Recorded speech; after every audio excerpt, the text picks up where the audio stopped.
जय मसीह की। मैं स्टैनली मैकवान, मेरे YouTube channel Hindi Gujarati Bible study में आपका स्वागत है। मेरे चैनल को सब्सक्राइब कर लीजिए। जो शुरुआत की कलीसिया थी, उनमें जो लोग आते थे वो लोग क्या करते थे कि अपनी जमीन जायदाद बेच देते थे, और जो भी उनको मिलता था वो प्रेरितों के पांव के आगे रख देते थे। सभी लोग एक साथ रहते थे, और उनकी जो संपत्ति थी वो ऐसा नहीं था कि तेरी ये मेरी, लेकिन उनकी संपत्ति का ऐसा था कि हमारी है। और चाहे कोई कितना भी पैसा लेकर आए, कितनी भी बड़ी जमीन बेच कर आए, लेकिन वो ये नहीं बोलता था मैं इतना लाया। और प्रेरित लोग जो है वो सभी को उनके काम के अनुसार बांट देते थे। तो ये लोग ऐसा क्यों करते थे, इसके पीछे क्या कारण है, वो क्यों प्रेरितों के उपदेश में लगातार बने रहते थे, क्यों हर रोज वो प्रभु भोज लेते थे, उसका कारण क्या है, ये जानने के लिए इस वीडियो को पूरा देखो। हालेलुया। परमेश्वर का बहुत धन्यवाद करते हैं कि आज एक बार फिर हमारे परमेश्वर ने हम सभी को एक नया जीवन दिया, इस जगह पर इकट्ठा किया। परमेश्वर का धन्यवाद। आओ परमेश्वर के वचन की ओर चले, और बाइबल से मत्ती रचित सुसमाचार उसका 16वां अध्याय, मत्ती रचित सुसमाचार का 16 अध्याय, और हम पढ़ेंगे 13 वचन से लेकर 20 वचन तक। मत्ती 16 13 से 20। અને ઈસુએ કૈસરિયા ફિલિપીના સીમમાં આવીને પોતાના શિષ્યોને પૂછ્યું કે માણસનો દીકરો કોણ છે, એ વિશે લોકો શું કહે છે? ત્યારે તેઓએ તેને કહ્યું કે કેટલાય કહે છે યોહાન બાપ્તિસ્મ, ને કેટલાય એલિયા, ને કેટલાય યર્મિયા અથવા પ્રબોધકોમાંનો એક. તે તેઓને કહે છે, પણ હું કોણ છું તે વિશે તમે શું કહો છો? ત્યારે સિમોન પિત્તરે ઉત્તર દીધો કે તું મસીહ જીવતા દેવનો દીકરો છે. અને ઈસુએ તેને ઉત્તર દીધો કે સિમોન યુના પુત્ર, તને ધન્ય છે, કેમ કે માસે તથા લોહીએ નહીં, પણ મારા આકાશમાંના બાપે તને જણાવ્યું છે. અને હું પણ તને કહું છું કે તું પિત્તર છે, ને આ પથ્થર પર હું મારી મંડળી બાંધીશ, ને તેની વિરુદ્ધ હાદેસની સત્તાનું જોર નહીં ચાલે. આકાશના રાજ્યની કૂંચીઓ હું તને આપીશ, ને પૃથ્વી પર તું જે કંઈ બાંધશે તે આકાશમાં બંધાશે, અને પૃથ્વી પર તું જે કંઈ છોડશે તે આકાશમાં પણ છોડાશે. ત્યારે તેણે શિષ્યોને આજ્ઞા આપી કે હું ખ્રિસ્ત છું એ તમારે કોઈને કહેવું નહીં.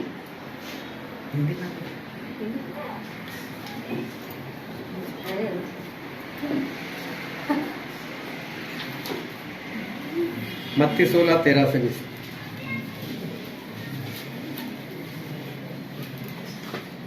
यीशु कैसरिया फिलिपी के प्रदेश में आया और अपने चेलों से पूछने लगा, लोग मनुष्य के पुत्र को क्या कहते हैं?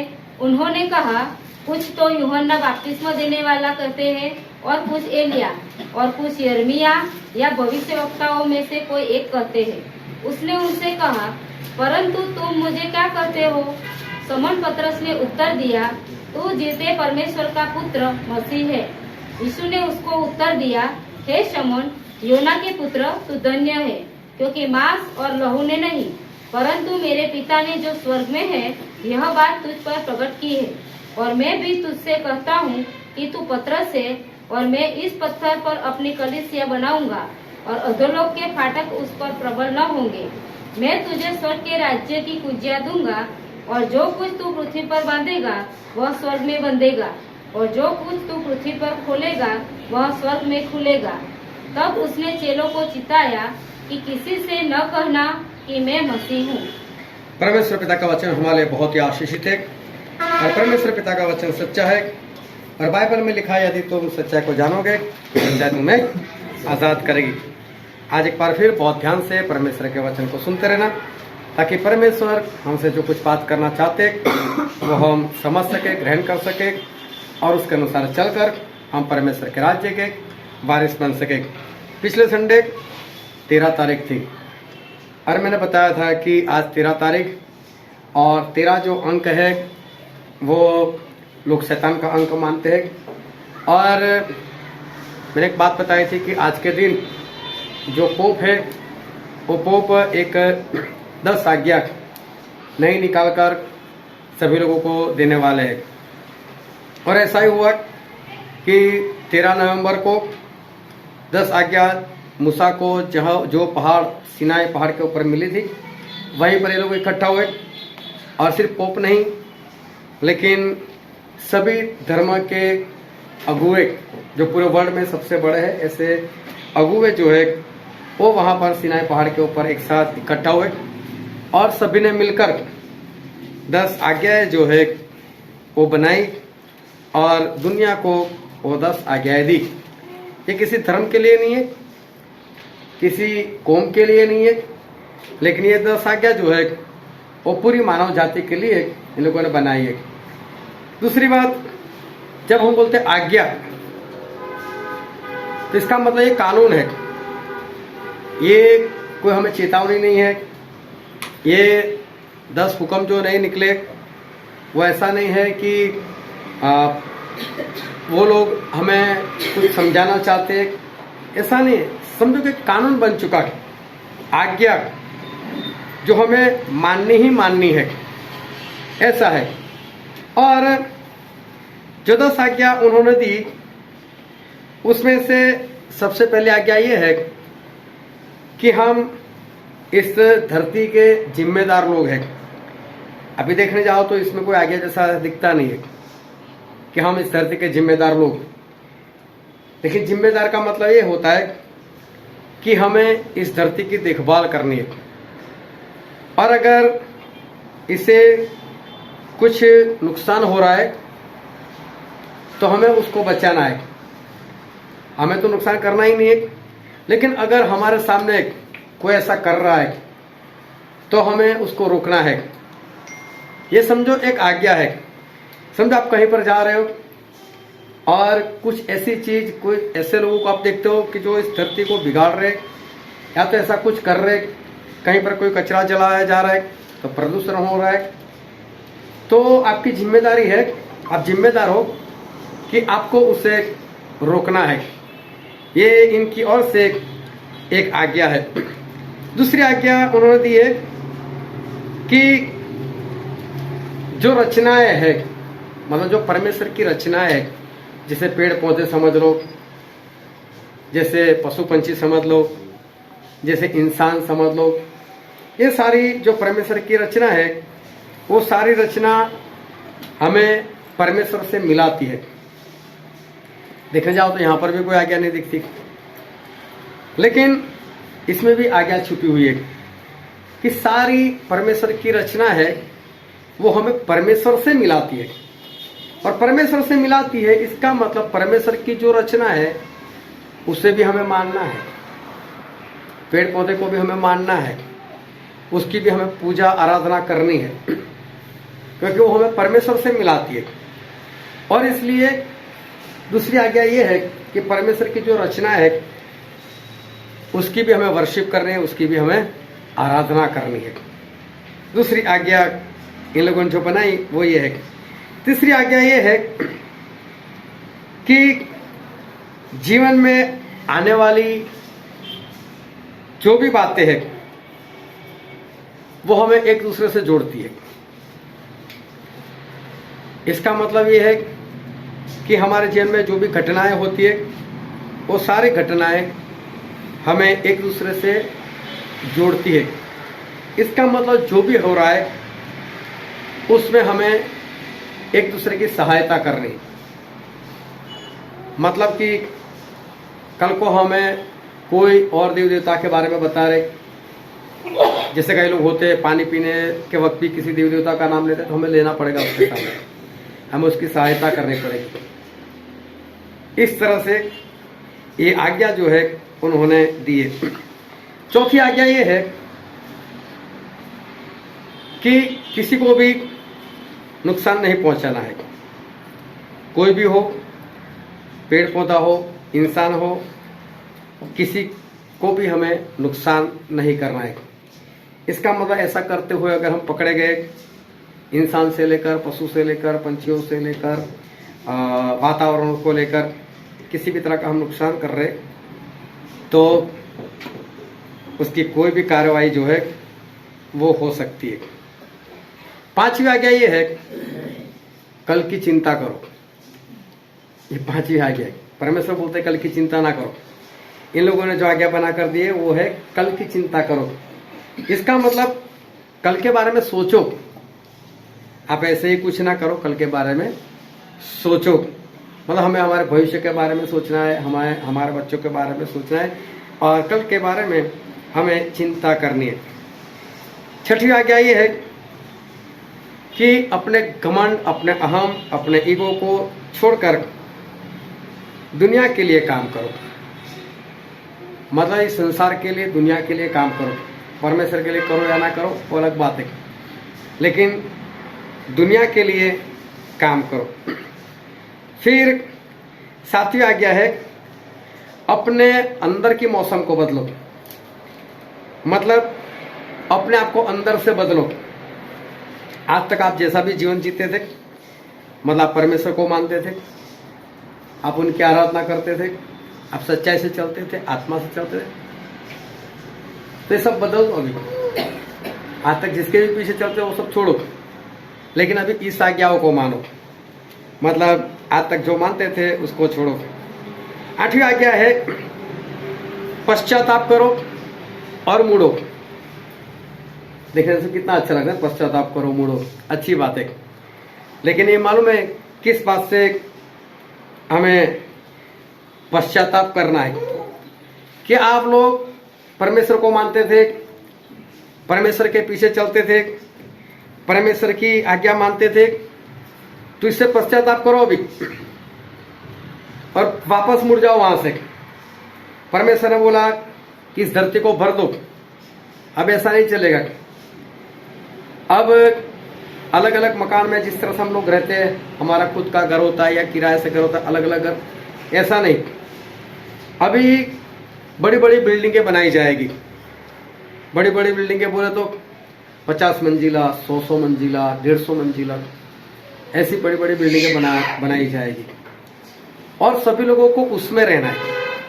बिल्डिंग में घर वो लोग छीन लेंगे और वहां पर पेड़ पौधे लगाना होगा और ग्रीनरी, चारों ओर पेड़ पौधे लगाना है। मतलब जो आपकी सुविधा थी उस सुविधा को भी छोड़ो, छोटे छोटे घर में बस जाओ, लेकिन धरती को बचाओ। बस ग्रीनरी चारों ओर लेकर आओ। इसको कहते हैं पश्चाताप करो और मुड़ो। फिर 9वीं आज्ञा उन्होंने ये बनाई कि सभी कामों का बदला मिलता है। इसका मतलब आप जो भी आज्ञाकारी करोगे उसका आपको बदला दिया जाएगा। जो भी आज्ञा मानते हो, जिस तरह की आज्ञा मानते हो, उस हिसाब से मतलब आपको करने का जो फल है वो करने का फल आपको मिलेगा। इसलिए हमारी जो आज्ञा है उसको मानना। और 10वीं आज्ञा ये है इनकी कि दिमाग का इस्तेमाल करो और हृदय को खुला रखो। दिमाग का इस्तेमाल मतलब टेक्नोलॉजी को बढ़ाओ और ज्ञानी बनो। जिस तरह से बड़े बड़े साइंटिस्ट लोगों ने बहुत सारी खोजबीन किए, उसके पीछे चलो, उस टेक्नोलॉजी का इस्तेमाल करो। मतलब जो 5G आ रहा है, मेटावर्स आ रहा है, जो कुछ भी हो रहा है उसका इस्तेमाल करो, उसके पीछे चलो। ये कहने के लिए जा रहे हैं। ये है इनकी 10 आज्ञा। अगर इसमें से 50% मतलब 5 आज्ञा अगर आप नहीं मानते और 5 आज्ञा आप मानते हो तो उनकी निगाह में आप ठीक हो। मतलब आपको कुछ दिया नहीं जाएगा, ना आपसे कुछ छीन लिया जाएगा, आप ठीक हो। लेकिन आप 6 आज्ञा को नहीं मानते, सिर्फ 4 आज्ञाओं को मानते हो, तो आपको सोशल स्कोर दिया जाएगा। सोशल स्कोर वह कितनी आज्ञा मानते हो उसके हिसाब से आपका स्कोर बनेगा। अगर आप 6 आज्ञा नहीं मानते तो आपका कोई भी स्कोर नहीं है, आपका स्कोर पूर्ण तरह से डाउन है, माइनस में। 5 मानते हो तो भी आपका कोई स्कोर नहीं है, लेकिन आप माइनस में नहीं हो। लेकिन 6 आज्ञा नहीं मानते तो फिर आपका सोशल स्कोर बिल्कुल डाउन है। अब ये सोशल स्कोर जो है उसके ऊपर निगरानी रखी जाएगी। चारों ओर बहुत कैमरा लगा दिए जाएंगे, एक एक इंच कवर कर दिया जाएगा। और ऐसा होगा कि अगर आपका सोशल स्कोर डाउन हो गया तो अगर आप ट्रेन में जाना चाहते हो, मोबाइल से टिकट बुक करवाना चाहते हो, तो आपकी एप्लीकेशन मना कर दे कि आपका सोशल स्कोर नहीं रहा और आप टिकट बुक नहीं करा सकते। अगर आपको ऐसा लगता है कोई बात नहीं, मैं रेलवे स्टेशन चला जाऊंगा, वहां से टिकट बुक करा दूंगा, तो वो लोग भी बोल देंगे आपका सोशल स्कोर नहीं है, आपको टिकट नहीं मिलेगी। आप ऐसा चाहते हो कि कोई बात नहीं, मैं बस में चला जाऊंगा, कंडक्टर कौन सा मालूम नहीं, कंडक्टर बोल देगा आपको टिकट नहीं मिलेगी, आप बस में नहीं आ सकते क्योंकि आपका सोशल स्कोर डाउन है। जगह जगह पर स्कैनर हो गए जिससे आपका स्कैन हो जाएगा और ये सारी बातें जो है वो पता चल जाएगी। इतना ही नहीं, अगर आप सोचते हो कि चलो घर से किसी को बुला ले और आपने किसी रिश्तेदार को, घर वाले को फोन कर दिया मुझे लेने के लिए आ जाओ, तो उसको भी नोटिफिकेशन मिल जाएगा कि अगर इसकी सहायता की तो आपका भी सोशल स्कोर डाउन हो जाएगा, तो वो भी आपकी सहायता नहीं कर सकते। आप किसी प्राइवेट व्हीकल में किसी की लिफ्ट नहीं ले सकते, उसको भी नोटिफिकेशन मिल जाएगा तुरंत, जैसे आपने किसी सहायता लेने का प्रयत्न किया, और उसको भी बताया जाएगा कि भाई साहब आपका सोशल स्कोर डाउन हो सकता है। आप चाहे कितना भी दूर गए हो, समझो पैदल चलने के से आपके पास कोई रास्ता नहीं रहेगा, आप कोई दुकान में नहीं जा सकते, कुछ खरीद नहीं सकते, कुछ बेच नहीं सकते, आप पूर्ण रीति से अकेले हो जाओगे। ये है 10 आज्ञा का एजेंडा, ये है इनकी बनाई हुई 10 आज्ञा। पिछले दिनों मैंने बोला था कि मुझे कोई परमेश्वर ने नहीं बताया, ना ही परमेश्वर ने मेरे से ऐसी कोई बात की, लेकिन मैंने एक बात बताई थी कि 2022 के अंत तक बोर्ड लगना शुरू हो जाएंगे कि न्यू वर्ल्ड ऑर्डर आ रहा है। अभी तक मैंने तो बोर्ड नहीं देखा, कहीं पर लगे नहीं लगे मेरे पास कोई इन्फॉर्मेशन नहीं है, लेकिन 16 तारीख के अखबार में फ्रंट पेज पर यह खबर छप चुकी और हमारे प्राइम मिनिस्टर नरेंद्र मोदी जी ने बताया कि कोरोना के बाद न्यू वर्ल्ड ऑर्डर अस्तित्व में आएगा। तो एक ओर से देखो तो चाहे कोई पोस्टर नहीं लगा, लेकिन हर अखबार में तो पहले नंबर पर, पहले पेज पर ही ये पोस्टर जो है वो लगाया गया। पिछले दिनों में बेंजामिन वॉटसन, ये अमेरिकन फुटबॉलर है और उसने काफ़ी खिताब जो है अपने नाम कर लिया है, काफ़ी टूर्नामेंट में उसने सफलता हासिल की है। और जो CNN चैनल है, टीवी चैनल, उसके ऊपर उसका इंटरव्यू रखा गया कि तू इतना सफल कैसे, उसको सवाल किया गया और उस भाई साहब ने बोला कि सारे क्रेडिट मैं प्रभु यीशु मसीह को देता हूँ, उसकी वजह से मैंने सफलता प्राप्त की। यीशु मसीह वो है जो हमारा उद्धार कर सकते। अभी वो बोलने लगा, इंटरव्यू बंद कर दिया गया, उस टीवी चैनल को वहीं पर रोक दिया गया, वहां पर कुछ और दिखाया जाने लगा और उसके बाद वो इंटरव्यू कभी भी बाहर नहीं आया। मतलब प्रभु यीशु का नाम जो है ये लोग सुनना नहीं चाहते। दूसरे एक भाई साहब थे जिन्होंने 2012 में मास्टर्स टूर्नामेंट जो है वो उन्होंने जीत लिया था। उनका नाम है बुबा वेटसन। और ESPN जो स्पोर्ट्स चैनल है, वहाँ पर उनको स्पीच देने के लिए बुलाया गया कि आप हमको कुछ स्पीच दो। और उस स्पीच में ये सुनाना शुरू कर दिया कि प्रभु यीशु ही है, वो सफलता देते, उनके पीछे चलो। तुरंत वो बंद कर दिया गया और वहाँ पर एक बोर्ड लगा दिया गया कि कुछ टेक्निकल कारण के लिए ये स्पीच जो है हम दिखा नहीं सकते, उसको बाद में कभी बताएंगे। उसके बाद कभी भी नहीं बताया। बड़े बड़े लोग यीशु मसीह का नाम सुनना पसंद नहीं करते। ऐसे माहौल में आज हम लोग हैं, ऐसे माहौल में आज हम लोग जो है वो जीवन जी रहे। हमने कई बार बाइबल से ये देखा कि प्रभु यीशु का आना वो बहुत निकट है। एक तो हमने ये वचन देखा था जो उत्पत्ति 2 और उसके पहले और दूसरे वचन में लिखा है, तीसरे वचन में लिखा है कि प्रभु से 7वें दिन विश्राम किया। और प्रभु यीशु का 7वां दिन, एक दिन प्रभु यीशु का मतलब इस धरती के 1000 साल, ऐसा दूसरा पत्रस 3:8 में लिखा है। और आदम से लेकर अभी तक 6000 साल हुए, और 6000 साल का मतलब होता है कि परमेश्वर के 6 दिन हुए, और 6 दिन मतलब 7वां दिन शुरू होने की तैयारी है, 6वें दिन का अंत चल रहा है।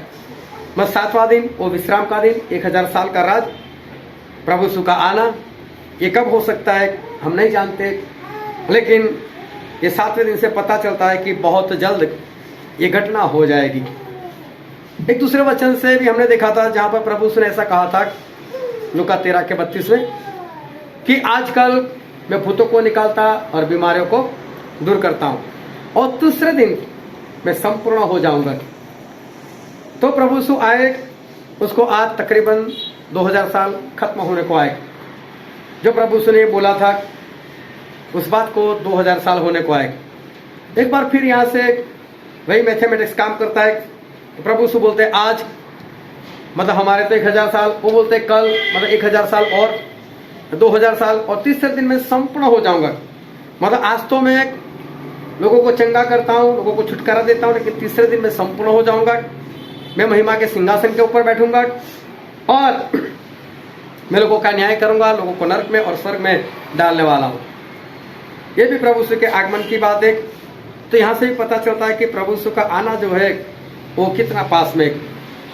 फिर परमेश्वर ने दानियल को बताया था कि दानियल, जब प्रभु यीशु पहली बार भी नहीं आए थे, और बता दिया था कि प्रभु यीशु का दूसरी बार आना वो कितना निकट है, या तो उसकी गिनती क्या है। और दानियल को बताया था कि 70 सप्ताह तेरे लोगों के ऊपर ठहराया है, और 70 सप्ताह के बाद प्रभु यीशु अपने लोगों को लेने के लिए आ जाएंगे। और फिर क्या हुआ कि जो गिनती बताई उसके हिसाब से यरूशलेम का जो भवन बनने वाला था उसकी आज्ञा निकलने से एक गिनती शुरू होने वाली थी, और गिनती जैसे जैसे आगे बढ़ती है तो 69 सप्ताह, और 70 में एक कम, 69 सप्ताह प्रभु यीशु की मौत से खत्म हो गए। और जैसे ही प्रभु यीशु की मौत हुई और मसीह के विरोधी को आना था, आखिरी 17वां हफ्ता उसका था, लेकिन उसको रोक दिया गया और हम बीच के गैप में आ गए। 69 सप्ताह खत्म हो गए, 17वां शुरू नहीं हुआ, हम बीच के गैप में जीवन जी रहे। और कब पवित्र आत्मा बोल दे कि मेरा काम पूरा, और कब एंटीक्राइस्ट खड़ा हो जाए हम नहीं जानते हैं, लेकिन इस वचन से भी हमको पता चलता है कि प्रभु यीशु का आना बहुत निकट है।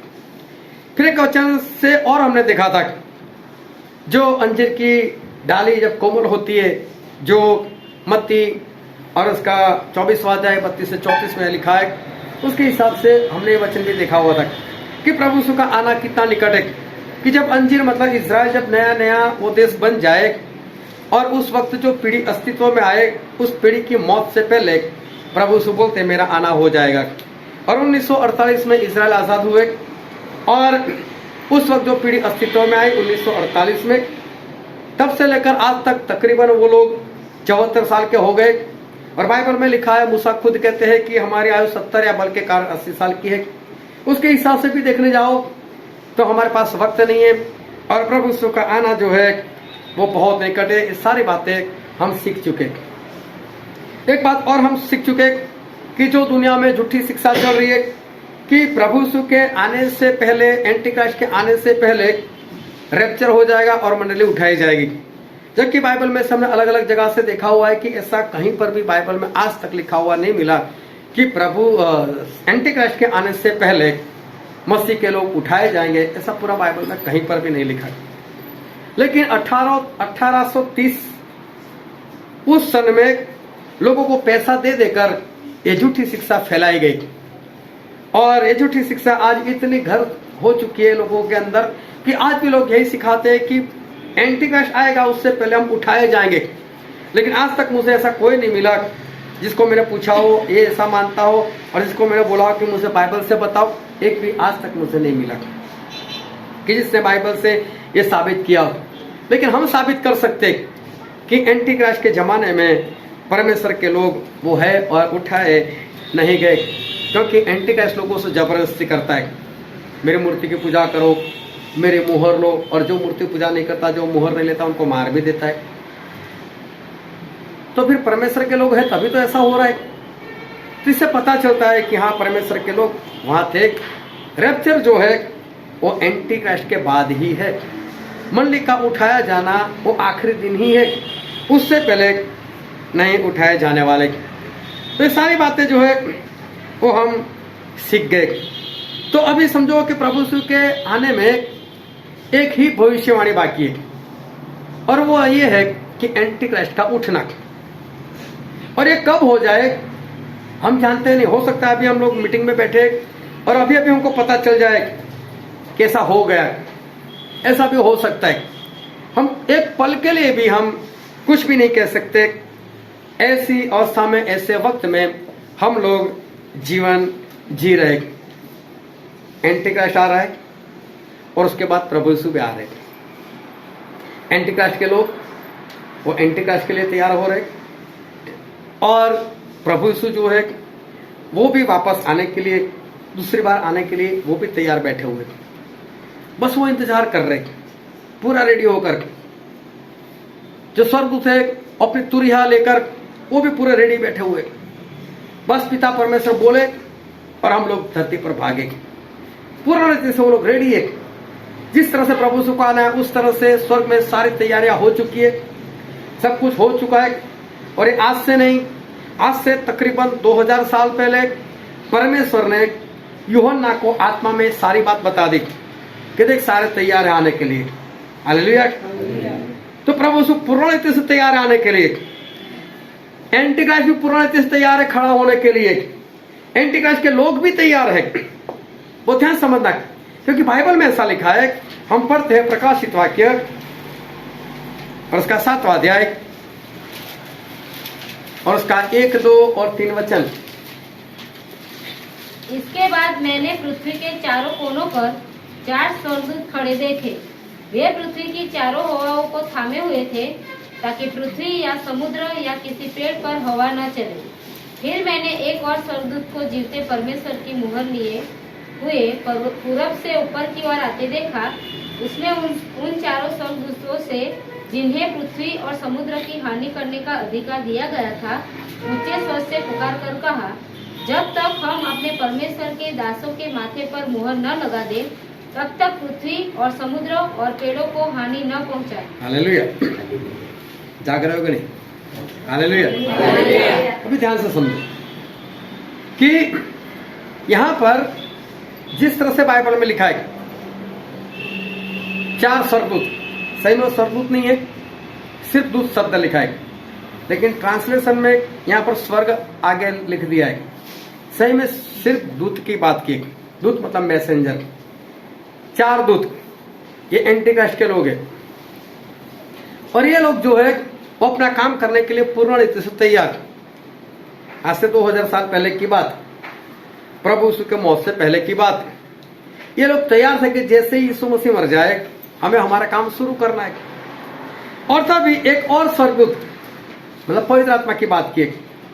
ये सारी जो लैंग्वेज है वो कोड वर्ड में लिखी है, और पवित्र आत्मा ने इन लोगों को बोला है रुक जाओ, अभी तुम्हें काम शुरू नहीं करना है जब तक मैं मेरे परमेश्वर के दासों के ऊपर मैं मुहर ना कर लूं, तब तक तुम्हें कुछ नहीं करना है, अपना काम शुरू नहीं करना है। हालेलुया। ध्यान से इस बात को समझना।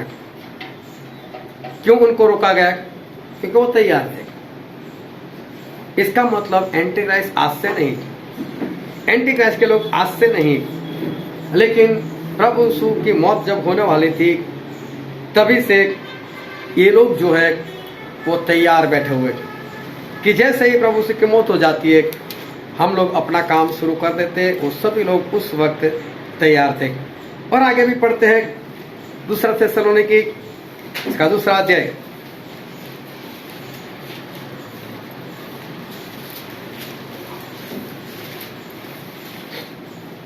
दूसरा थिस्सलुनीकी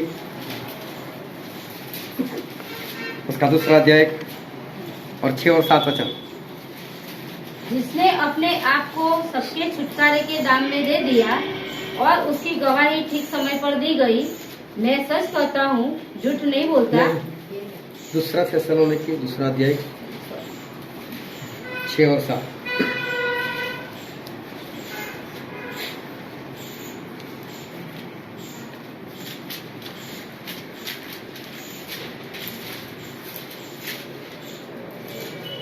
तुम उस वस्तुओं को जानते हो जो उसे अभी रोक रहा है कि वह अपने ही समय में प्रकट हो, क्योंकि अधर्म का भेद अब भी कार्य करता जाता है, पर अभी एक रोकने वाला है, और जब तक वह दूर न हो जाए वह रोके रहेगा। हालेलुया।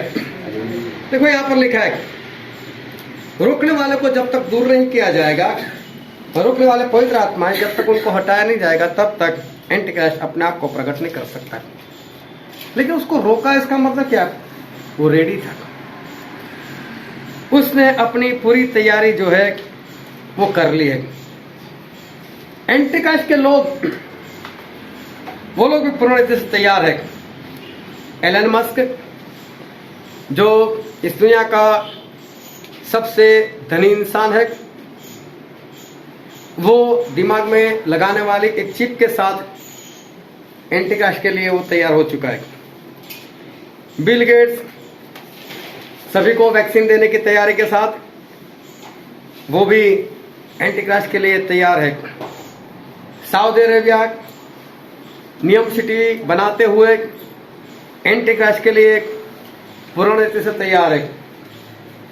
इल्यूमिनाटी, सीक्रेट सोसाइटी, ये भी एंटीक्राइस्ट के लिए पूर्ण रीति से तैयार बैठे हुए। ये सभी लोग एंटीक्राइस्ट को बढ़ाने के लिए, उसका स्वागत करने के लिए, उसके साथ रहने के लिए संपूर्ण रीति से तैयार है। ये लोग अपनी तैयारी वो कर चुके, बस एक इंतजार कर रहे कब पवित्र आत्मा को हटाए और हम अपना काम शुरू करें। देखो ये सारे लोग जो है वो एंटीक्राइस्ट के लिए तैयार, प्रभु यीशु भी तैयार, वो भी पूर्ण तैयारी के साथ बैठे हुए कि जैसे पिता का ऑर्डर होता है तुरही बजाई जाए, और स्वर्गदूत भी तुरहियों के साथ वो तैयार बैठे हुए, और सभी लोग वो इस धरती पर बादलों के ऊपर वो आने के लिए तैयार बैठे हुए। एंटीक्राइस्ट भी पूरी रीति से तैयार है, उसके लोग पूर्ण रीति से तैयार है। बहुत ध्यान से परमेश्वर के वचन को सुनते रहना, और साथ में प्रभु यीशु और स्वर्गदूत भी पूर्ण रीति से तैयार है। मालूम है प्रभु यीशु क्यों तैयार है? अब प्रभु यीशु किस बात के लिए आ रहे? प्रभु यीशु आ रहे अपने पसंद किए हुए लोगों को अपने पास उठाने के लिए। प्रभु यीशु तैयार है अपनी दुल्हन को लेना आने के लिए। प्रभु यीशु तैयार है अपनी मंडली को लेने के लिए। हालेलुया। कौन है परमेश्वर के पसंद किए हुए लोग? कौन है प्रभु यीशु की दुल्हन? और कौन है मंडली? बहुत ध्यान से समझ। कौन है प्रभु यीशु के पसंद किए हुए लोग? कौन है प्रभु यीशु की दुल्हन? और कौन है प्रभु यीशु की मंडली? जो वचन आज हमने पढ़ा था मत्ती रचित सुसमाचार उसका 16 अध्याय और 13 से लेकर 20 वचन तक हमने पढ़ा था, और वहां पर प्रभु से एक सवाल करते कि मैं कौन हूं, लोग मेरे बारे में क्या बात करते हैं? और चेलों ने उत्तर दिया, कोई बोलता है ये, कोई बोलता है वो। प्रभु से बोलते चलो छोड़ो, आप लोग क्या बोलते कि मैं कौन हूं? और उस वक्त सबसे पहले पतरस ने उत्तर दे दिया कि प्रभु आप तो जीवित परमेश्वर के बेटे हो, आप तो हमारे मसीहा हो। और जैसे ही पतरस का उत्तर प्रभु से सुना, उन्होंने तुरंत बोला कि पतरस तू धन्य है, तू आशीषित है। ये बात तुझे लहू और मांस ने नहीं बताई, लेकिन ये बात तुझे पिता परमेश्वर ने बताई है। और इसलिए पतरस मैं तुझे भी कहता हूं कि तू पत्थर है और तेरे ऊपर मैं मेरी मंडली, मेरी कलीसिया बनाऊंगा। और कोई पढ़ो तो उसका 18 वचन। मैं भी तुझसे कहता हूँ कि तू पतरस है और मैं इस पत्थर पर अपनी कलीसिया बनाऊंगा और अधोलोक के फाटक उस पर प्रबल न होंगे। Hallelujah, hallelujah, hallelujah. एक बार फिर से पढ़ो इसको। और मैं भी तुझसे कहता हूँ, प्रभु से ऐसा कहते हैं, मैं भी तुझसे कहता हूँ कि तू पतरस है कि तू पतरस है और मैं इस पत्थर पर और मैं इस पत्थर पर, मतलब पतरस के ऊपर अपनी कलीसिया बनाऊंगा। अपनी कलीसिया बनाऊंगा। भविष्य वचन, अपनी कलीसिया बनाऊंगा। ये तो भविष्यवाणी थी। मैं तुझ पर कलीसिया बना चुका हूं ऐसा नहीं बोला, कलीसिया है ऐसा नहीं बोला, कलीसिया बना रहा हूं ऐसा भी नहीं बोला, बनाऊंगा। भविष्य वचन, ये एक भविष्यवाणी थी जो भविष्य में पूरी होने वाली थी। मैं आपसे एक सवाल करता हूं, क्या ये भविष्यवाणी पूरी हो गई? प्रभु से बोला था मैं तुझ पर अपनी कलीसिया बनाऊंगा, क्या ये भविष्यवाणी पूरी हो गई? हाँ या ना? हाँ, भविष्यवाणी पूरी हुई, हाँ या ना? तो प्रेरितों के काम में दूसरे अध्याय में क्या हुआ? क्या शुरू हुआ? हाँ, प्रेरितों का काम, इसका दूसरा अध्याय, और हम पढ़ते उसके पहले वचन से लेकर उसके चौथे वचन तक।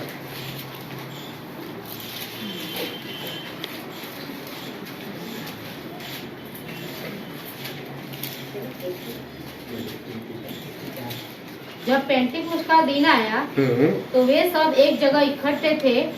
एकाएक आकाश से बड़ी आंधी की सी सनसनाहट का शब्द हुआ और उससे सारा घर जहाँ वे बैठे थे गूंज गया और उन्हें आग की सी जीभें फटती हुई दिखाई दी और उनमें से हर एक पर आ ठहरी। वे सब पवित्र आत्मा से भर गए और जिस प्रकार आत्मा ने उन्हें बोलने की सामर्थ्य दी वे अन्य अन्य भाषा बोलने लगे। हालेलुया। 50वें दिन, पेंटेकोस्ट के दिन 120 लोग जहां पर इकट्ठा हुए थे, उन सभी के ऊपर पवित्र आत्मा उतारे गए। वो सारे लोग पवित्र आत्मा से भर गए और ये पहली मंडली की शुरुआत वो उस जगह पर हो गई। और प्रभु उसने जो बोला था पतरस को कि मैं तेरे ऊपर मंडली बनाऊंगा, ये भविष्यवाणी यहां पर पूरी हो गई। आप लापरवाह हो गए इसलिए नहीं पता चला आपको।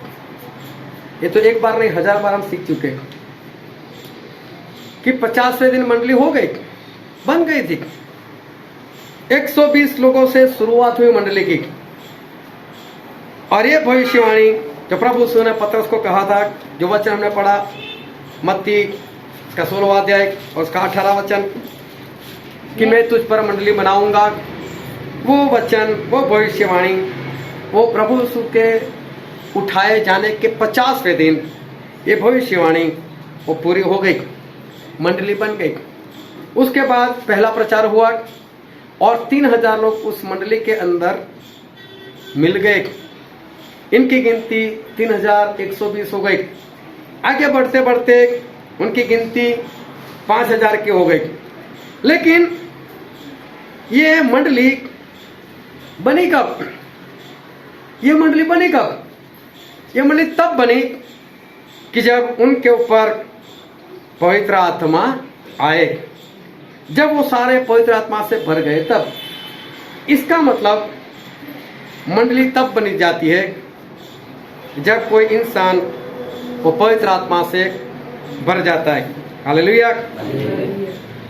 परमेश्वर ने दाऊद से कहा था कि दाऊद, तेरा जो बेटा तेरे बाद होने वाला है सुलेमान, वो मेरे लिए भवन बनाएगा। क्योंकि दाऊद ने ऐसा चाहा था कि मैं भवन बनाऊं, तो परमेश्वर ने मना कर दिया, दाऊद तू नहीं, लेकिन तेरा जो बेटा सुलेमान है वो मेरे लिए भवन बनाएगा, वो मेरे लिए मेरा मंदिर बनाएगा और उस मंदिर में मेरा नाम हमेशा हमेशा सदा काल के लिए रहेगा। ऐसा परमेश्वर ने एक बार नहीं कई बार उनको ये बात बताई कि सुलेमान जो भवन बनाएगा उसमें मेरा नाम सदा काल के लिए वो रहेगा। वो ध्यान से समझना, परमेश्वर ने बोला था उस भवन में मेरा नाम हमेशा रहेगा। लेकिन दूसरे इतिहास में ऐसा लिखा है, दूसरा इतिहास उसका 36वां अध्याय और उसका 17वां वचन।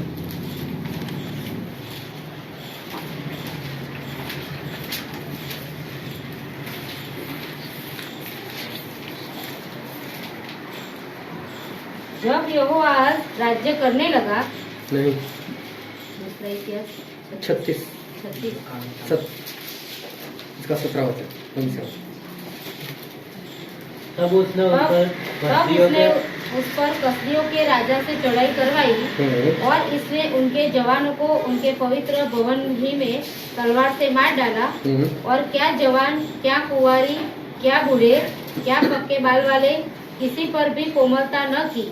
यहोवा ने सबों को उसके हाथ में कर दिया। क्या छोटे क्या बड़े, परमेश्वर के भवन के सब पात्र और यहोवा के भवन और राजा और उसके हकीमों के खजाने, इन सबों को वह बेबीलोन में ले गया। और कसदियों ने परमेश्वर का भवन फूंक दिया। हाँ, परमेश्वर का भवन फूंक दिया गया।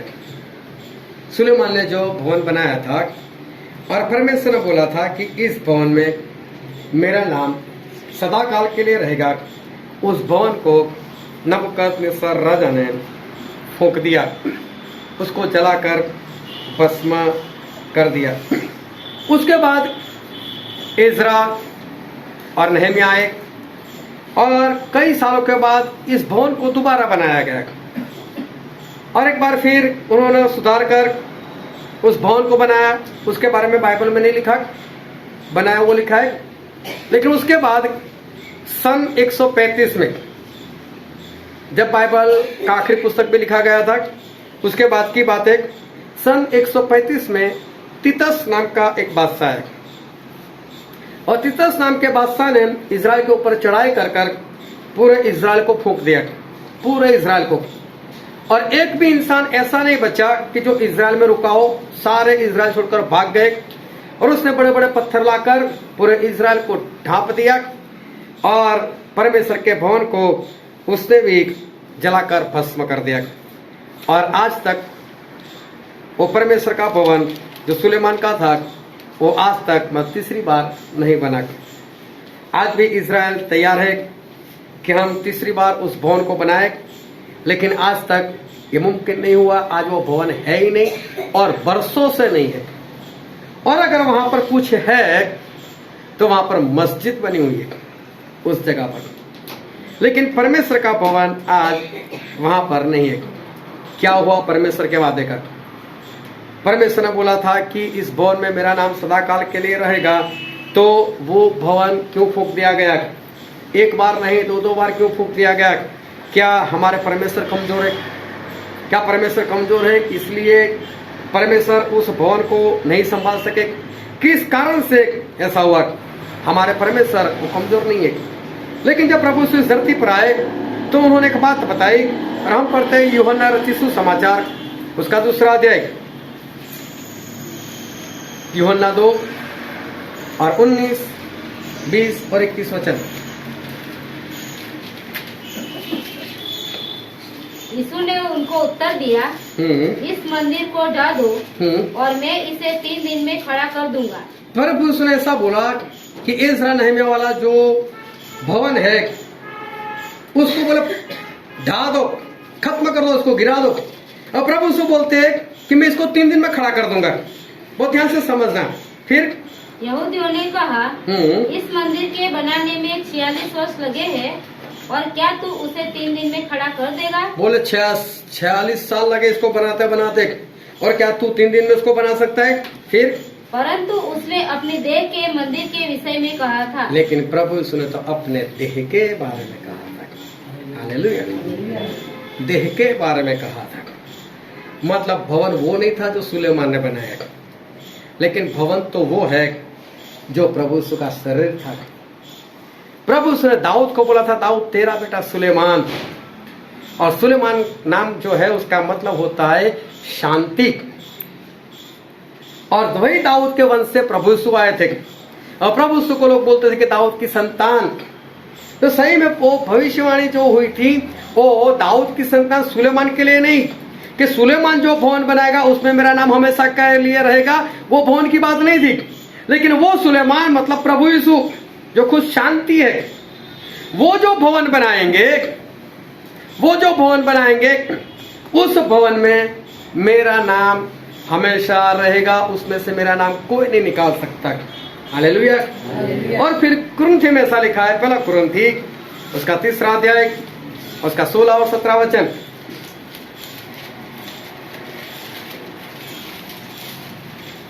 क्या तुम नहीं जानते कि तुम परमेश्वर का मंदिर हो और परमेश्वर का आत्मा तुम में वास करता है?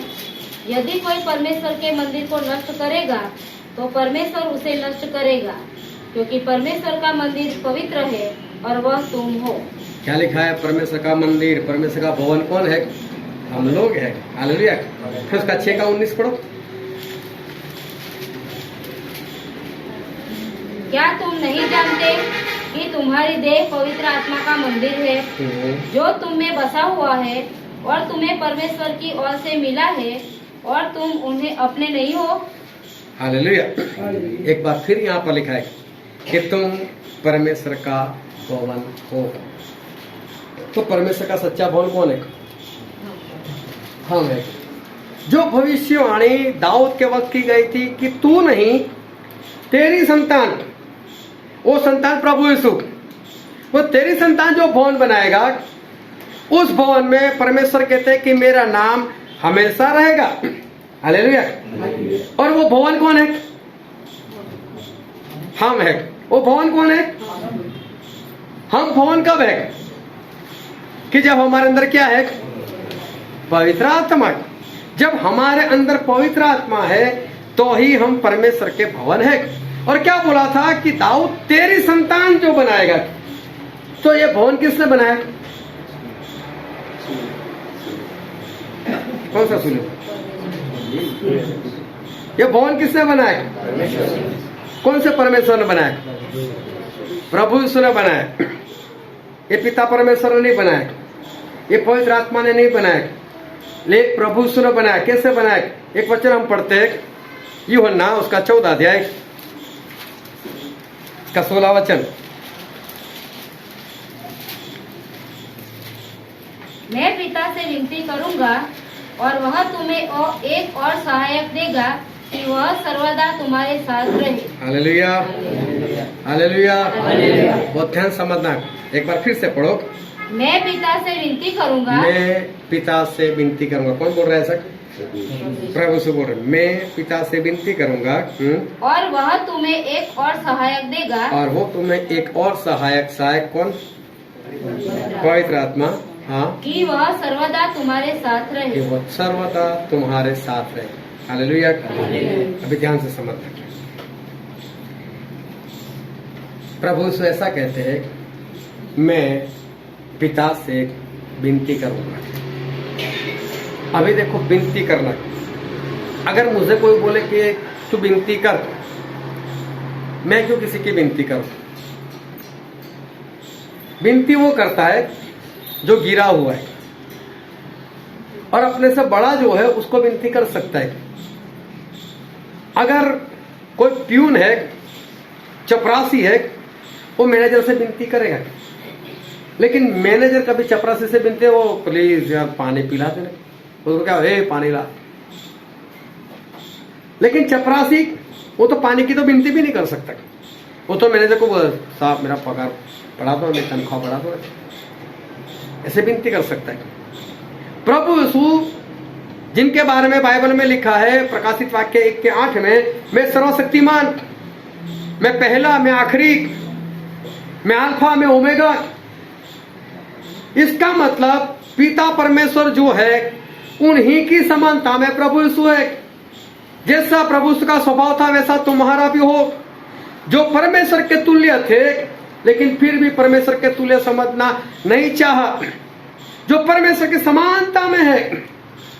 अगर पिता सर्वशक्तिमान तो प्रभु यीशु भी सर्वशक्तिमान। अगर पिता अल्फा तो प्रभु यीशु भी अल्फा, अगर पिता ओमेगा तो प्रभु यीशु भी ओमेगा। क्यों प्रभु यीशु एक समानता में जो उनसे विनती करे, पवित्र आत्मा भी वैसे ही एक, वो भी सर्वशक्तिमान, वो भी अल्फा, वो भी ओमेगा। लेकिन प्रभु यीशु ने बोला अपने चेलों को, मैं पिता से विनती करूंगा। ये भी भविष्य वचन था। ये विनती मालूम है प्रभु यीशु ने कब की? जब प्रभु यीशु मर गए, जब उनका सारा लहू बह गया, तब उनका आत्मा वो लहू लेकर उस स्वर्ग में गए जहां पर सुलेमान ने जो इस जगह पर भवन बनाया था, वैसा सेम टू सेम उस पर स्वर्ग में बना हुआ था। वहां परम पवित्र स्थान में वो गए और वहां पर वेदी पर उस लहू को चढ़ाया और पिता ने बोला कि हाँ, तेरा लहू मंजूर हो गया है, इस लहू से मैं लोगों के पापों की क्षमा करूंगा। तो प्रभु ने वहां पर उनको विनती की कि मेरे लोगों को पवित्र आत्मा दो, और पिता क्रोधायमान हो गए। बाइबल में नहीं लिखा, लेकिन मैं जब समझता हूं तो मुझे ऐसा नजर आता है कि पिता क्रोधायमान हो गए। किसको मैं पवित्र आत्मा दूं? क्या स्टैनली को, क्या विलास को, क्या एडिसन को, क्या महेंद्र को? किसको मैं दूं पवित्र आत्मा? है कोई लायक? मैं नहीं दूंगा। कौन है पवित्र? मैं किसी को नहीं दे सकता पवित्र आत्मा। और प्रभु से विनती करने लगे, प्लीज कृपा कर मेहरबानी करके देखो, मैंने लहू बहाया है, देखो इसकी ओर, मैं इस लहू से उसको शुद्ध करता हूं ना, मैं इस लहू से उसको पवित्र करता हूं ना, आप दे दो प्लीज, आप दया करो, इसको दे दो मेरे खातिर, तुम्हारे खातिर। प्रभु से ने विनती की, उस पिता से विनती की, और तब पिता ने इस पवित्र आत्मा को न चाहते हुए भी प्रभु की खातिर भेजा। और पवित्र आत्मा ने भी ये बात मान ली, ठीक है मैं जाऊंगा। ये सब कुछ प्रभु के कहने से हुआ। ये भवन किसने बनाया? प्रभु यीशु ने बनाया। बहुत ध्यान से आज परमेश्वर के वचन को सुनना। परमेश्वर बहुत गहरी बात जो है वो हमें कहने के लिए जा रहे हैं। ये भवन किसने बनाया? प्रभु ने बनाया। जब आपने मन फिराया, जब आपने पश्चाताप किया, जब आपने बपतिस्मा लिया, और जब एक प्रेरित ने आपके सर के ऊपर हाथ रखकर प्रार्थना की, और तब परमेश्वर ने पवित्र आत्मा से आपको भर दिया, और आप परमेश्वर का भवन बन गए। लेकिन मैं एक सवाल करता हूं, क्या आप परमेश्वर के भवन बन गए तो क्या बचाए जाओगे? क्या आप लोगों ने पवित्र आत्मा पा लिया तो क्या इससे बच जाओगे? बाइबल में ऐसा लिखा है, जो वचन हमने पढ़ा था मत्ती उसका 16 अध्याय, और पढ़ो तो एक बार फिर से उसका 18 वचन। और मैं तुझसे कहता हूँ कि तू पत्थर से और मैं इस पत्थर पर अपनी कलीसिया बनाऊंगा, और अधोलोक के फाटक उस पर प्रबल ना होंगे। बहुत ध्यान से समझ। परमेश्वर बोलते हैं कि जो मंडली मैं बनाऊंगा उसके ऊपर अधोलोक, और अधोलोक का मतलब होता है पाताल, और यहां पर पाताल का मतलब होता है शैतान और शैतान की सेना। शैतान और शैतान की जो सेना है उसका जोर, प्रभु से कहते हैं मैं जो मंडली बनाऊंगा उस पर उसका जोर नहीं चलेगा। हालेलुया। प्रभु से कहते हैं जो मंडली मैं बनाऊंगा उस मंडली के ऊपर शैतान और किसी भी दुष्ट आत्मा का जोर नहीं चलेगा, उसके फाटक प्रबल नहीं होंगे। आप सभी लोग परमेश्वर का भवन,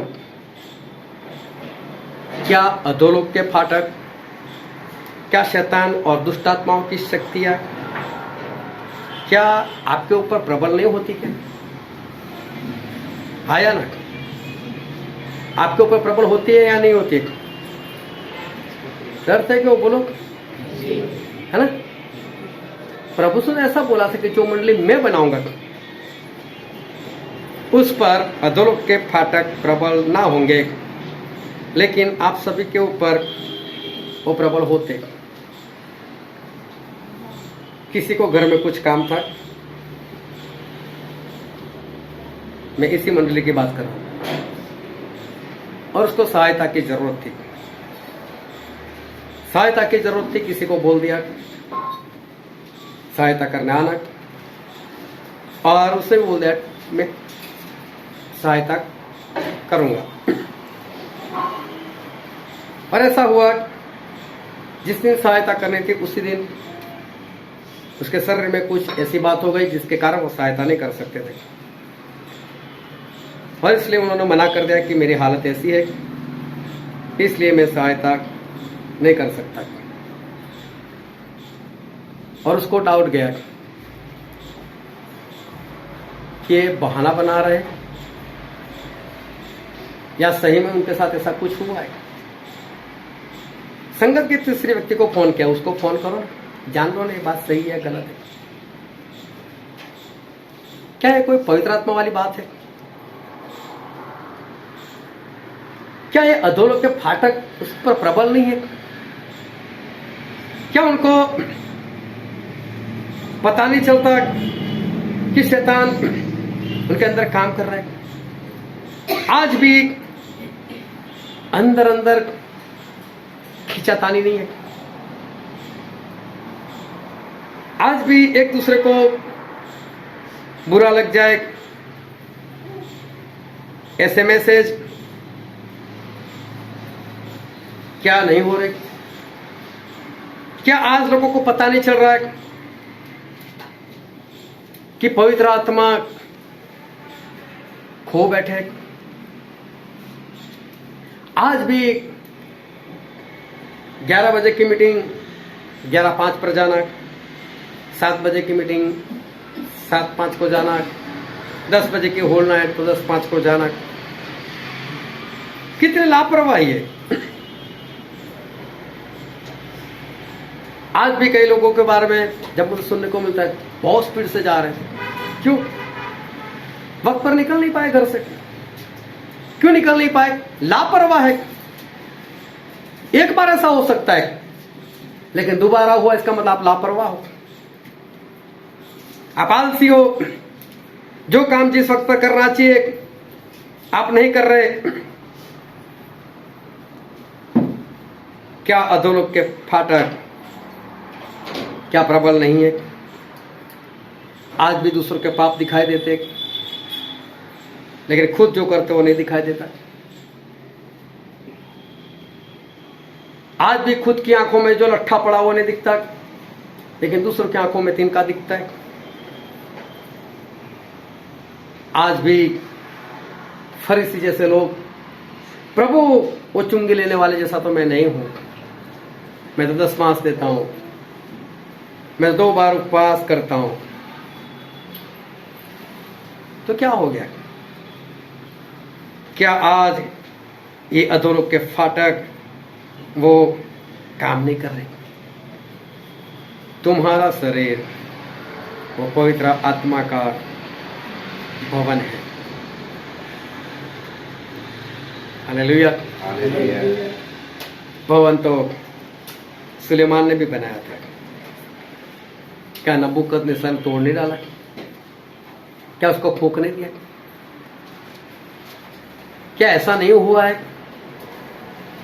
उस बपतिस्मा के वक्त जो भवन बन चुका था और नबूकदनेस्सर आ गया है और उसने तोड़फोड़ दिया है, फूंक दिया, क्या पता नहीं चला है?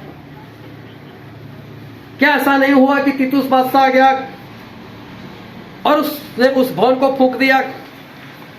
पवित्र आत्मा नहीं रहे। यही ऐसी सारी बातें वो दिमाग के अंदर, दिल के अंदर चली गई है। एक बार फिर से पढ़ते हैं मत्ती उसका 16वां अध्याय उसका 18वां वचन। और मैं भी तुझसे कहता हूँ कि तू पतरस है और मैं इस पत्थर पर अपनी कलीसिया बनाऊंगा और अधोलोक के फाटक उस पर प्रबल न होंगे। प्रभु यीशु तो बहुत स्पष्ट बोला कि जो भवन प्रभु यीशु बनाएंगे उसके ऊपर अधोलोक के फाटक काम नहीं करेंगे, प्रबल नहीं होंगे। उस मंडली के ऊपर शैतान का कोई जोर नहीं चल सकता। उस मंडली के ऊपर शैतान कुछ भी नहीं कर सकता, ऐसा प्रभु ने बहुत स्पष्ट बोला है। लेकिन अगर सभी लोगों के ऊपर इसकी असर हो रही है, उस भवन को तोड़ देता है, तो प्रभु उसने कौन से भवन की बात की? प्रभु उसने कौन सी मंडली की बात की? कौन सी कलीसिया की बात की? प्रभु उसने किसके लिए बात की? कि अधोलोक के फाटक उस पर प्रबल नहीं होंगे। ये किन लोगों के बारे में कहा? हालेलुया। ध्यान से समझते, एक बार फिर से पढ़ो इसको। और मैं भी तुझसे कहता हूँ कि तू पत्थर से और मैं इस पत्थर पर अपनी कलीसिया बनाऊंगा। मैं इस पत्थर पर अपनी कलीसिया बनाऊंगा। हाँ। और अधोलोक के फाटक उस पर, और अधोलोक के फाटक उस पर, मतलब उस कलीसिया के ऊपर प्रबल ना होंगे। हालेलुया। प्रभु उसने किसी भवन की बात नहीं की। प्रभु उसने मालूम किसकी बात की? प्रभु उसने बात की मंडली की। जो मंडली में बनाऊंगा, उस मंडली के ऊपर, जो भवन बनाऊंगा उसके ऊपर नहीं। भवन के ऊपर तो कभी भी नबूकदनेस्सर आ सकता है, भवन के ऊपर तो कभी भी तीतुस आ सकता है, उसको फूंक सकता है, तोड़ सकता है। लेकिन प्रभु से बोलते जो मंडली, इस शब्द को बहुत ध्यान समझना, जो मंडली, जो कलीसिया में बनाऊंगा, उस कलीसिया के ऊपर अधोलोक के फाटक प्रबल नहीं होंगे, मतलब नहीं ही होंगे। हालेलुया। ये मंडली के लिए, ये कलीसिया के लिए। और मंडली और कलीसिया कभी एक इंसान से नहीं बनती, दो इंसान से भी नहीं बनती। कलीसिया एक दो लोगों से नहीं बनती। लेकिन बाइबल में लिखा है, हम पढ़ते लूका रचित सुसमाचार इसका 12 अध्याय और 32 वचन।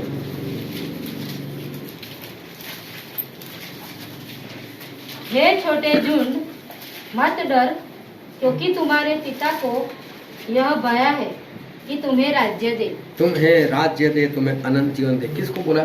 छोटे झुंड को बोला।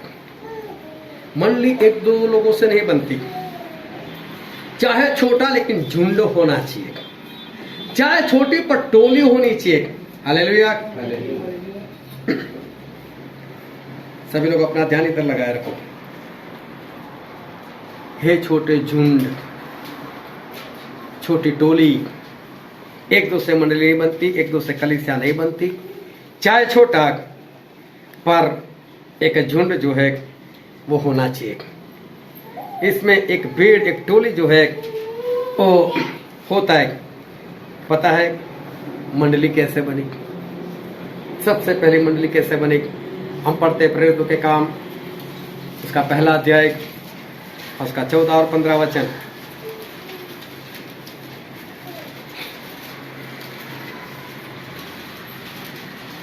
ये सब कई स्त्रियों और यीशु की माता मरियम और उसके भाइयों के साथ एक चित होकर प्रार्थना में लगे रहे। उन्हीं दिनों में पतरस भाइयों के बीच में, जो 120 व्यक्ति के लगभग थे, खड़ा होकर कहने लगा। 120 लोग थे और एक मन और एक चित्त होकर प्रार्थना कर रहे थे। तब ये पहली कलीसिया बनी। हालेलुया। ये पहली कलीसिया तब बनी। उसमें चाहे छोटा झुंड, 120 लोगों का ही झुंड, लेकिन एक झुंड था और सारे एक मन एक चित्त के थे। तभी कलीसिया बनी, तभी मंडली बनी। मंडली कब बनी रही? ये जो 120 लोगों से शुरुआत हुई, वो मंडली कब बने रही पता है? और ध्यान से समझते रहना। प्रेरितों के काम, उसका 2 अध्याय और 42 वचन। और वे प्रेरितों से शिक्षा पाने, वो प्रेरितों से शिक्षा पाने और संगति रखने और रोटी तोड़ने और प्रार्थना करने में लवलीन रहे। बहुत ध्यान समझते। आप परमेश्वर के भवन हो सकते हो और उसको कभी भी नबूकदनेस्सर या तीतुस आकर तोड़ देगा, और तोड़ता रहा है, ऐसा होता रहा है। लेकिन परमेश्वर जो मंडली बनाते चाहे छोटा, लेकिन उसमें झुंड होता है, उसको कोई नहीं तोड़ सकता। उस पर अधोलोक के फाटक कभी प्रबल नहीं हो सकते। चाहे आपका शरीर परमेश्वर का भवन है, लेकिन आज नहीं तो कल टूट जाएगा, आप बचाए नहीं जाओगे। मंडली कब बनी रहती है? तो बाइबल में हमने पढ़ा कि वो लोग प्रेरितों से शिक्षा पाने में, संगति रखने में, प्रार्थना में और प्रभु बोझ लेने में लवलीन रहे। हालेलुया। मंडली में वही लोग हैं जो प्रेरितों से शिक्षा पाने में, जो संगति करने में, जो प्रभु बोझ लेने में और जो प्रार्थना करने में लगातार लवलीन रहते। उनके दिमाग में एक ही बात दौड़ती रहती, कब मैं जाऊं, कब बंदगी, कब मीटिंग, कब संगति, कब प्रेरितों से शिक्षा में उसमें बना रहूं। लवलीन रहो। मंडली में वही लोग हैं जो इस सारी बातों में लवलीन रहते हैं। पता है मंडली कब है? बाइबल में लिखा है, यूहन्ना रचित सुसमाचार इसका 15 अध्याय इसका 5वां वचन। मैं दाख लता हूँ, तुम डालियाँ हो। जो मुझ में बना रहता है और मैं उसमें, वह बहुत फल फलता है। हाँ, प्रभु से ऐसा बोलते हैं कि मैं दाख लता हूँ और तुम क्या हो? जोर से बोल के डालियाँ। इसका मतलब डाली एक नहीं होती है ना? डालियाँ कितनी होती है? ढेर सारे। मंडली में एक दो नहीं होते, ढेर सारे लोग, झुंड होता है उसमें। प्रभु से बोलते हैं कि मैं दाख लता हूं और तुम डालियाँ हो। प्रभु के साथ ज्वाइंट की हुई, प्रभु के साथ जुड़े हुए। डाली एक नहीं होती, लेकिन बहुत सारे होती है, बहुत सारी। और ये बहुत सारे लोग प्रभु के साथ जुड़े होते हैं, तब वो मंडली कहलाती है। प्रभु के साथ जुड़े होने के कारण। पता है मंडली क्यों है? क्योंकि यूहन्ना में लिखा है उसका 17 अध्याय उसका 21 वचन, वे सब एक हो, जैसा तू है पिता मुझ में है और मैं तुझ में हूँ, वैसे ही वे भी हम में हो, जिससे संसार विश्वास करे कि तू ही ने मुझे भेजा है। हालेलुया।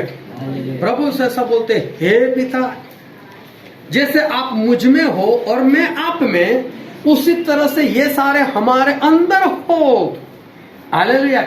ये है मंडली। समझ में आ रही बात? एक ही चातानी, ये मैसेज में एक दूसरे से कुछ कहना, ताने मारना, ये सारे मंडली के बाहर वाले लोग हैं।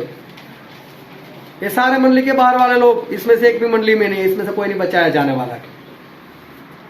प्रभु यीशु कहते हैं कि जो मंडली मैं बनाऊंगा उसके ऊपर अधोलोक के फाटक प्रबल ना होंगे, लेकिन एक एक के ऊपर तो हो जाएगा, वहां तो नबूकदनेस्सर आ जाएगा।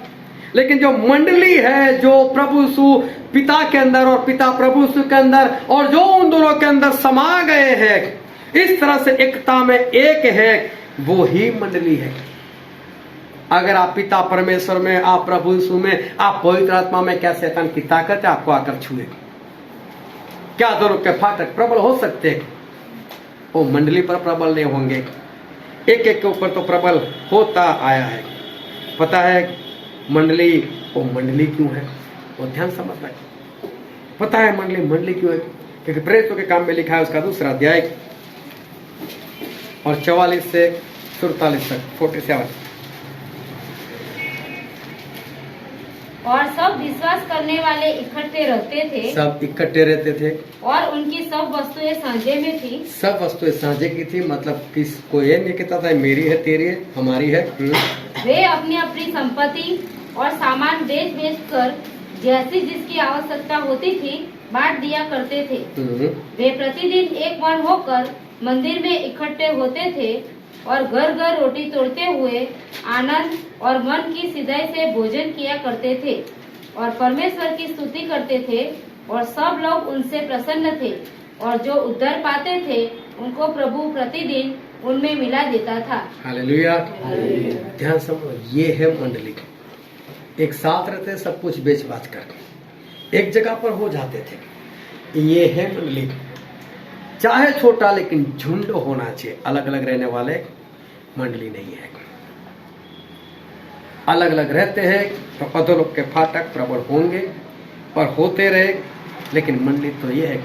तो इसका 4:32 पढ़ो तो।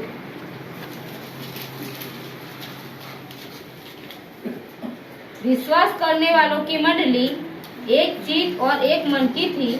यहाँ तक कि कोई भी अपनी संपत्ति अपनी नहीं करता था, परंतु सब कुछ साझे में था। हालेलुया। इसको कहते हैं मंडली। सब कुछ साझे का था।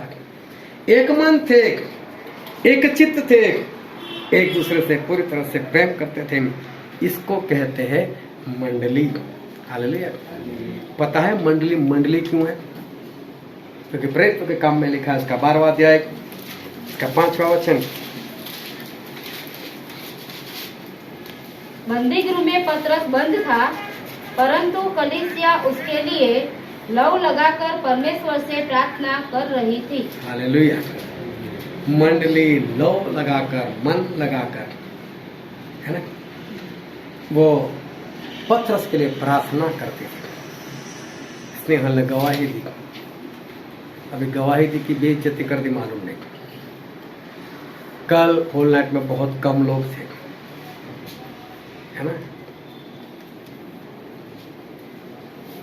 मंडली लो लगाकर प्रार्थना करती थी। एक ने भी फोन कर मुझे ऐसा नहीं बोला कि स्टैंडी भाई आप ऐसे फंस जाते हो, आप काम नहीं कर सकते, बिनती अपडेट नहीं कर सकते, तो लाओ ना, मुझे सिखा दो, मैं करूंगा। ये सारी जिम्मेदारी मुझे। हाँ सच्चा है, आज तो बिनती आने वाली नहीं है। ये मंडली नहीं है। मंडली के ऊपर अधोलोक के फाटक प्रबल नहीं हो गए, वरना आपके ऊपर तो हो रहे। जो मंडली में है ना, उनको बुलाया नहीं जाता, उनको तो मालूम है हम इकट्ठा ही रहना है, उनको कहा नहीं जाता होल नाइट में आना है कि नहीं, वो तो चले ही जाते हैं, होते ही एक जगह पर।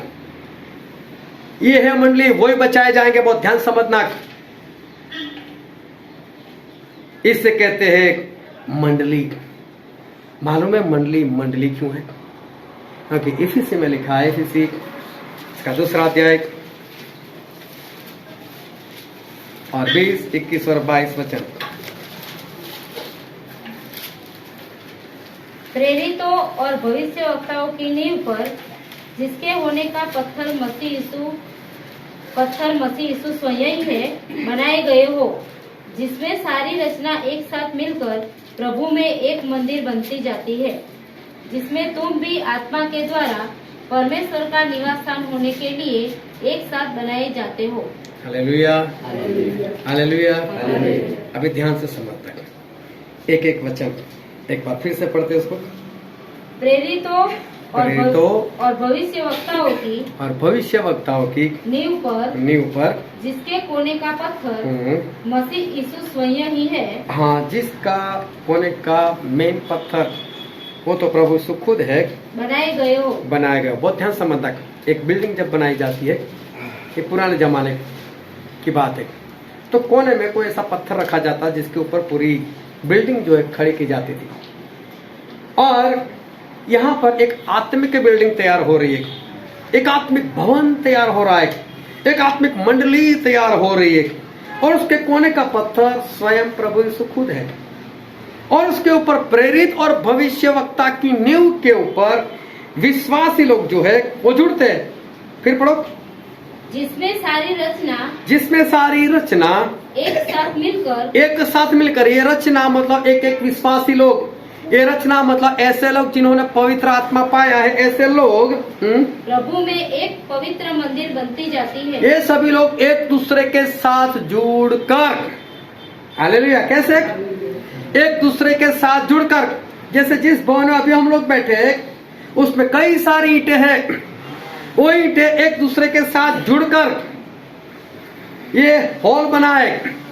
वो ईंटें एक दूसरे के साथ सही रीति से जुड़ गई है। हालेलुया। इसी तरह से एक दूसरे के साथ जुड़कर जिसमें तुम भी आत्मा के द्वारा परमेश्वर का निवास स्थान होने के लिए परमेश्वर का निवास स्थान होने के लिए एक साथ बनाए जाते हो। एक साथ बनाए जाते हो। अब बहुत ध्यान समझना कि हम विश्वासी लोग, हम पवित्र आत्मा पाए हुए लोग एक दूसरे के साथ जुड़कर परमेश्वर के निवास के लिए, मतलब उसमें परमेश्वर आते हैं।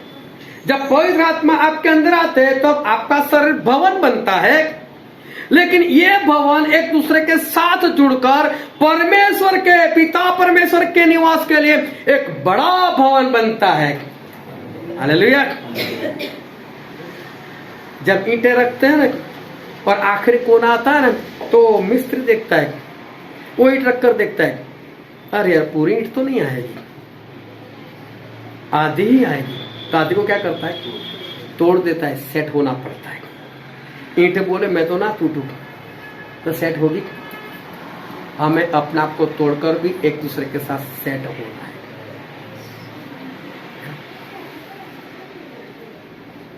है सेट ऐसे एक दूसरे के साथ इस तरह सेट होने के लिए तैयार है कोई? नहीं।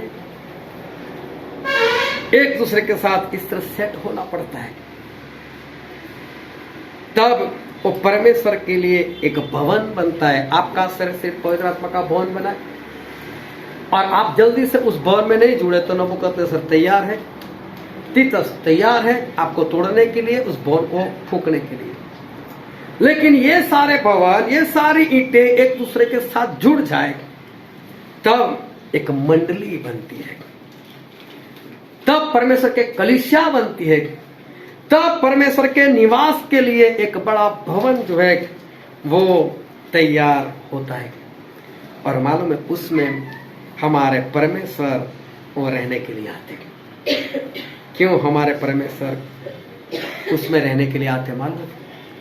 जब सभी लोग एक दूसरे के साथ, पवित्र आत्मा पाए हुए लोग एक दूसरे के साथ जब सही रीति से जुड़ जाते रहे, तब परमेश्वर उसमें रहने के लिए आते हैं।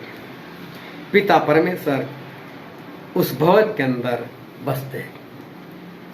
पवित्र आत्मा तो थे, अब पिता भी आ गए, तो पिता की दाहिनी ओर तो प्रभु यीशु है, वो भी आ गए। अब शैतान की क्या ताकत है कि उस भवन को आग लगा सके, उसको छू सके। इस भवन के सामने अधोलोक के फाटक प्रबल नहीं होंगे। बाकी जो आप खुश होते हो कि मेरे अंदर पवित्र आत्मा, मेरे अंदर पवित्र आत्मा, लेकिन दूसरों के साथ नहीं जुड़ सकते, तो समझ लेना नबूकदनेस्सर तीतस कभी भी उसको तोड़ देगा, कभी भी उसको फूंक देगा। वो तैयार बैठा हुआ है, वो सफल हो भी रहा है, और सफल होता हुआ वो आगे बढ़ रहा है। हुमनायुस, सिकंदर, देमास, ये सारे खत्म हो गए ना, जुड़े नहीं। सही रीति से जो जुड़ना चाहिए वो जुड़े नहीं। जो वचन हमने पढ़ा था मत्ती उसका 16 अध्याय उसका 18 वचन, प्रभु यीशु कहते हैं, हे पतरस, इस पत्थर के ऊपर मैं मेरी मंडली बनाऊंगा और उसके ऊपर अधोलोक के फाटक प्रबल नहीं होंगे। मंडली एक इंसान से नहीं बनती, चाहे छोटा, पर उसमें झुंड होता है। विश्वासी लोग, पवित्र आत्मा पाए हुए लोग एक दूसरे के साथ योग्य रीति से जुड़कर, एक दूसरे के साथ सेट होकर परमेश्वर के निवास के लिए एक भवन बनता है। इसीलिए परमेश्वर क्या कहते हैं, रोमिया उसका 12 अध्याय उसका 18 वचन,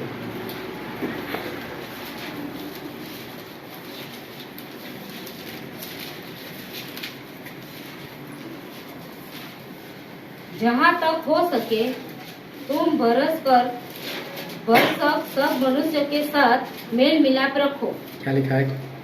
मेल मिलाप रखो एक दूसरे के साथ, कुछ भी करके एक दूसरे के साथ मेल मिलाप रखो, ये हो नहीं रहा। और फिर आगे लिखा है मत्ती उसका 5वां अध्याय उसका 41 वचन,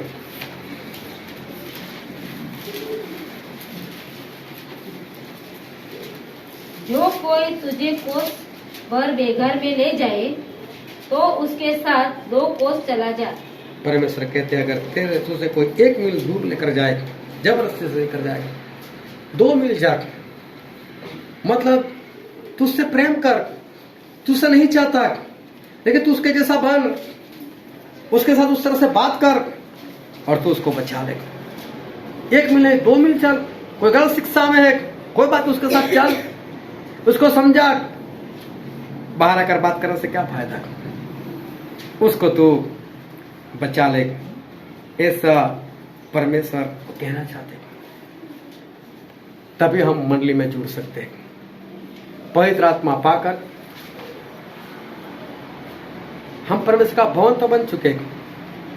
वो तो सुलेमान ने भी बनाया था, वो तो इस्राएल नहम्याह ने भी बनाया था, लेकिन तीतस से तोड़ दिया, नबूकदनेस्सर ने तोड़ दिया। शैतान तैयार तोड़ने के लिए, कभी भी तोड़ सकता है। लेकिन अगर आप एक दूसरे के साथ मिल जाओगे, चाहे छोटा लेकिन झुंड बन जाओगे, एक दूसरे के साथ सेट हो जाओगे, एडजस्ट हो जाओगे, सही रीति से जुड़ जाओगे, जहां पर तोड़ना है टूट जाओ, जहां पर नम्र बनना है बन जाओ, लेकिन ऐसे एक दूसरे के साथ जुड़ जाओगे तो आप परमेश्वर की कलीसिया बनोगे। और परमेश्वर की कलीसिया बनोगे तो ही आप परमेश्वर के पीछे उनके निवास के लिए एक भवन वो बन सकते हो। और अगर आप उस मंडली में नहीं तो अधोलोक के फाटक वो आपके ऊपर वो प्रबल हो जाएगा और इंसान जो है वो खत्म वो हो जाएगा। मालूम है कलीसिया क्यों है? मालूम हम मंडली कब है? जब हम प्रेरितों की शिक्षा में, जब हम रोटी तोड़ने में, प्रभु भोज लेने में, प्रार्थना में लौन रहते हैं तब। अगर आप इस तरह से संगति में नहीं रहते तो समझ लेना आपका नाश तय है, न तय है। अधोलोक के फाटक आपके ऊपर प्रबल हो चुके हैं। लेकिन अगर बचना है तो सेट होकर इस सारी बातों में बने रहो। मंडली कब है? आप कब मंडली में हो? जब आप अपना सब कुछ बेचकर एक जगह पर रहने के लिए तैयार होते हो तो ही, वरना आप अपने घर का छोड़ना नहीं चाहते। जो परमेश्वर हमारे स्वर्ग छोड़कर और आप अपना नहीं छोड़ सकते, तो समझ लेना आपका नाश कभी भी हो सकता है। आप मंडली में नहीं हो। मंडली कब है? जब ढेर सारी डालियां प्रभु के साथ जुड़ी रहती है। अगर आप प्रभु के साथ जुड़े हो तो आप मंडली में हो। परमेश्वर सभी को बचाना चाहते हैं, इसलिए परमेश्वर कह रहे हैं, इसलिए परमेश्वर बता रहे हैं। और आज परमेश्वर कह रहे हैं कि मैं जो मंडली बनाऊंगा उसके विरोध में अधोलोक के फाटक प्रबल नहीं होंगे। लेकिन जो भवन है उसको तो कोई भी फूंक सकता है। और इसलिए मंडली में आओ, समा जाओ मंडली में, एक दूसरे के साथ जुड़ जाओ, सब कुछ खोकर भी मंडली के साथ जुड़ जाओ, मंडली बनो ताकि बचाए जाओ। आओ हम सभी अपनी आंखों को बंद करें, अपने मस्तकों को प्रभु से आगे झुकाए। जो राजाओं के राजा है, जो प्रभु के प्रभु है, जो हमारे बीच में उपस्थित है। Thank you Jesus. मेरे प्रियो, ये वक्त है कि हम अपने आप को जांचें, हम अपने आप को परखें।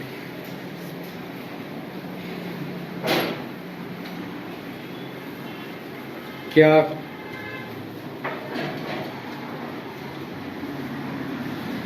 मैं परमेश्वर के मंडली में हूं?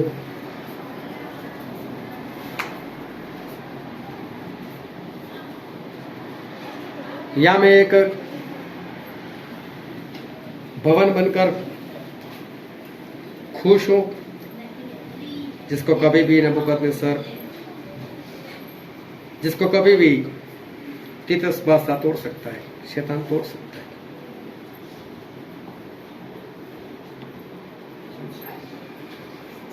अपने आप को जांचो, क्या मैं योग्य रीति से एक दूसरे के साथ जुड़कर एडजस्ट होकर रह सकता हूं? क्या मैं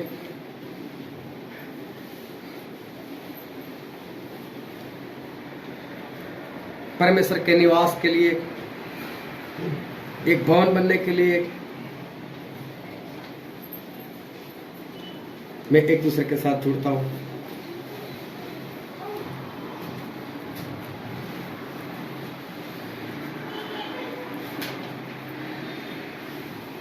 क्या मैं एक मील नहीं 2 मील जबरदस्ती से चलने के लिए क्या मैं तैयार हूं? अगर आप ये सब कुछ करने के लिए तैयार हैं तो आज भी आपके लिए मौका है कि आप परमेश्वर की कलीसिया मंडली बन सकते हो और बचाए जा सकते हो। अगर आप सेट करने के लिए तैयार नहीं तो आपका शरीर जो परमेश्वर का भवन कभी भी टूट जाएगा, कभी भी खत्म हो सकता है, आप नाश हो सकते हो।